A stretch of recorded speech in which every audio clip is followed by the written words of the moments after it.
Well, hello everyone, and yeah, welcome to the first like pre-alpha or whatever it's you guys want to call it of Magus or Maggie, which is the game I am currently working on, and it's been a couple months journey to even get to this stage, and I can't get credit for everything that you see currently, but it has been a journey, and I am super excited to kind of showcase what I've been building so far, and yeah, and I'm very proud of it, and it's very early for me to even say where this game is going to take me, but it's something. It's something, and I'm very proud of it. And basically, Magus is a game that sets place in a fantasy kind of version of ancient Persia. And it's going to have a lot of elements to it from different era in history that isn't even related to Persia. You might see certain things that are Renaissance related or even medieval, but the core and aesthetic of the game is going to be set in an ancient Persia. And there are going to be a lot of European elements in regards of religion as well as the Persian mythology. And the core of the gameplay is exploration as well as a magic simulator. And I will get to what I mean with magic simulator as we go on. But the world is similar to Minecraft. There is no quest system. There are side quests that you can have in villages and towns that you explore, or you like face certain NPCs or boss battles. But the core is the same as Minecraft, where you have a big boss at the end, like Elder Dragon. And in the case of this, is going to be from the ancient Persian mythology and Zoroastrian religion, which is a character known as, or entity as known as Ahriman. So you are going to be basically face Ahriman at the end, and that's basically the core of the game. There's not going to be a lot of building involved, unlike Minecraft. You are going to be able to build a house, a very basic one, as well as having some campfire here and there. But the core of the game is not, again, building. It's about exploration as well as different boss battles, and most importantly, it is going to be related to magic. And the magic simulator in this context, which I will show you in a second, is rather very complex. And right now, as complex as it is currently, there's a lot of things I have to work on, especially with the scripts in regards of the math involved behind how like different category of NPCs or creatures are going to be exposed to certain magical traits. It's a very complicated process right now.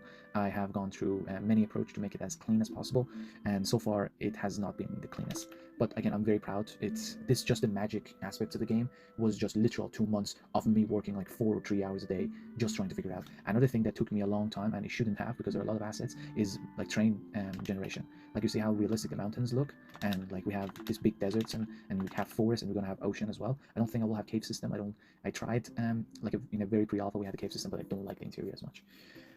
So yeah, it's a fascinating journey for me, and I'm going to upload more videos, and I'm going to talk more about the game. Again, I can't guarantee that this game will ever come out at this stage. I really hope, but it's a very big project, and I'm very happy with it so far.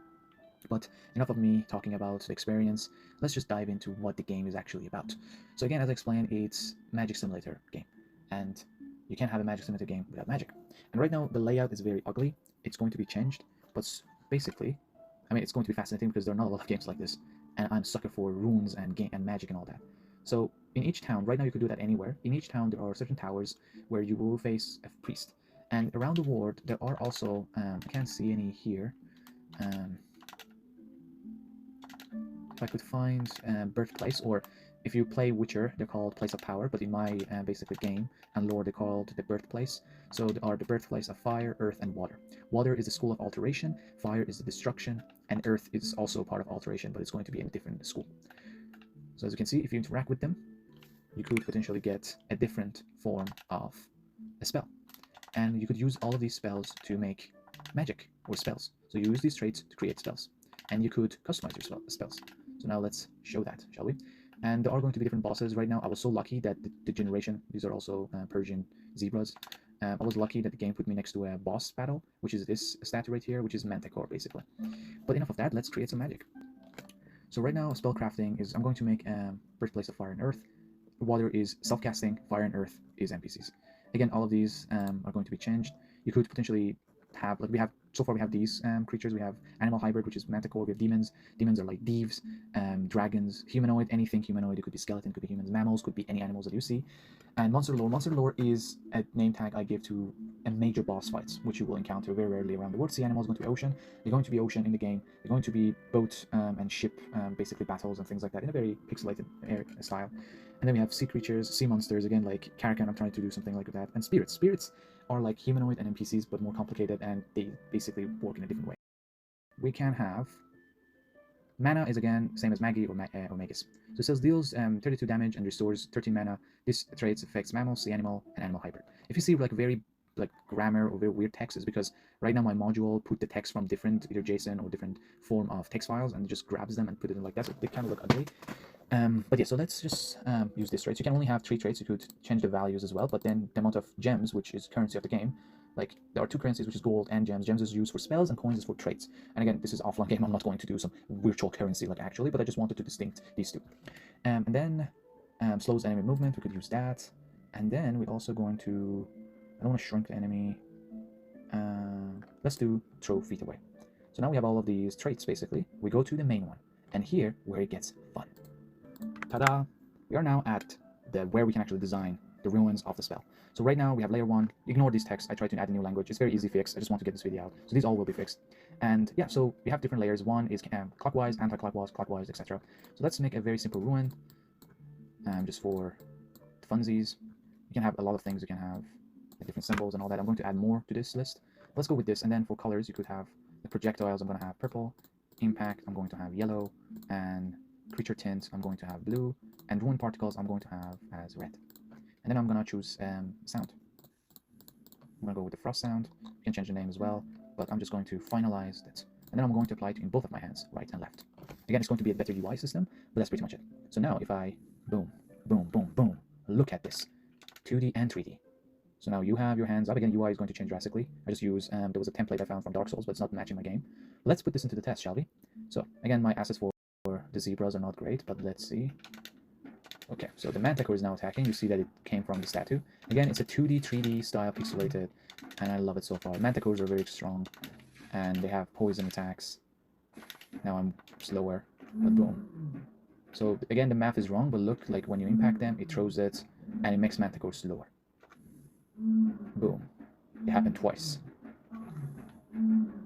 Boom. And imagine this in a more impactful way, and with more enemies and all that. Boom, boom. So now it's dead. And that's my design of Manticore with like Persian style armor.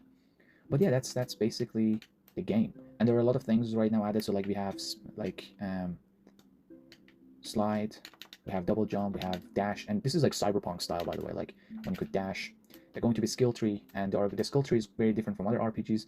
The skill tree is going to be based upon the creatures of your choice. So every mage is going to have an ability, because you play as a mage basically. I'm not going to get into the story yet, but for now, just so you know, you're a mage, and each mage have a goal in terms of their skill tree, and that skill tree can lead to you expanding your knowledge on a creature. But yeah, this is basically the game. And I know I'm like, I just can't believe I'm here. And I didn't want to make this video, but I want to show my work. And this wasn't possible without me even getting to modding and without creating a community and to even gain confidence to be like, oh, I could do this. And maybe I could expand my knowledge in a different way. And I'm going to make more videos on how to make, like, how I made the game. For now, it's basically a JavaScript type game, so it's not going to be, it's not made by Unity. It's a very, very harsh process. I'm using a lot of free assets. A lot of assets are my own, such as like most of the pixelated arts are my own. There are some AI used in certain things, like the repetition of rocks and all that. The statues are all me. The magic ruins are all me. Train generation, I will take full credits for it because it took me a long time to create something that I'm happy with.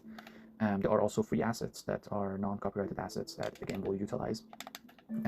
But yeah, I don't know when this game will be out. Like, I don't know how many, a year, 2, 3, 4, I don't know. I just want to make something good that people will enjoy, and I want this game to run on the most potato PC possible. Like, this is a very old, retro, Daggerfalls inspired game. And if you really want to support this project, please consider becoming a paid member on Patreon. That like helps a lot. You guys haven't don't realize how much it helps to basically push myself to make things like that. It helps me buy assets. It helps me to work harder on projects, not just like this game, but like modding in general. And I know people will like to play something like this, like a magic simulator mod where everything is designed by you. It's an RPG game where you interact with NPCs. It's going to be a very fun journey for me and for even like everyone who likes this type of game. And like the fact that you're watching this video, the fact that you know me from Cyberpunk, this is like what it is. Like we devs try to make things that the community will love, that it creates a community. Like it gives you that sense of that your work is beloved, your work is being seen. I could make this game and enjoy it in my comfort home, but there is no fun in that. There is no, like, I don't want to make it bold. I don't want to make a bold statement, but all of us, like any, like even like any form of work that you put out there is like, it will become your legacy. It becomes your baby that you want to care for. And that's me with my mods. And now I have a much bigger project. It's not just like a 2,000 or 4,000 lines of code. It's much more complex. And I just wanted to share that. And I hope you guys actually like this. And I know a lot of people, especially who are Persian, don't really see a game that is inspired by their mythology. Persia has a very strong mythology. Like we have the same stories, we have the same structures, we have the same form of poetry as Greek mythology. And nobody ever talks about that. Nobody ever talks about Persian mythology or Persian religions and like culture, and like people are celebrating traditions that stand for 2,000 years ago. They're still standing today. And I just want to honor that. So yeah, I'm very happy that I was able to share this project with you, and I will make more videos in the future. But please, again, all the supports that I get is appreciated. You can support me through Ko-Fi, you can support me through Patreon. I am super grateful. Until the next video, thank you.